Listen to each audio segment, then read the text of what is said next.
Hello guys, তোমরা সবাই কেমন আছো? আশা করছি ভালো আছো। আমিও খুব ভালো আছি। তো আমার আগের ভিডিওটা তোমরা দেখে নিয়েছো মায়াপুর যাওয়ার। তো আমরা লঞ্চে উঠে পড়েছি। কি বলবো, এত পরিমাণে ভিড়! আমরা তো একটা কোনায় পুরো সেঁটে গেছি। কিন্তু মানে পানিতে কোথাও গেলে না আমার খুব ভয় ভয় করে, কিন্তু খুব ভালো লাগছিল।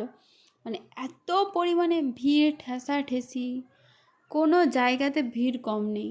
যেমন নৌকাতে ভিড় তেমন লঞ্চে। আমরা যেহেতু লঞ্চের টিকিট কেটেছিলাম, কিন্তু ওই যে পানির মধ্যে যে ভিউটা অসাম লাগছিল। সবাই দেখছি ভিডিও বানাচ্ছে।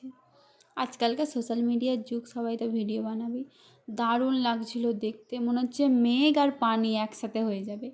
আর হালকা হালকা তখন বৃষ্টি পড়ছিল, মেঘলা আবহাওয়াও ছিল।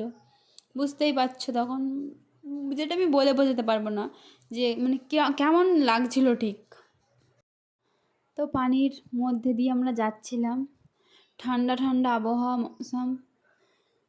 যাই হোক, তারপর গিয়ে বেশিক্ষণ লাগেনি অবশ্য, নেমে পড়েছি। এখানে একটা বিচ্ছিরি ব্যাপার হয়েছিল আমার সাথে। তো আমি সামনে সামনে হাঁটছিলাম, আর বোনগুলো পিছন থেকে ক্যামেরা করছিল আমার। যাই হোক, আমার চুলটার দিকে কেউ তাকাবে না, ঠিক আছে? আমার নিজের চুলের জন্য নিজের লজ্জা পাই আমি।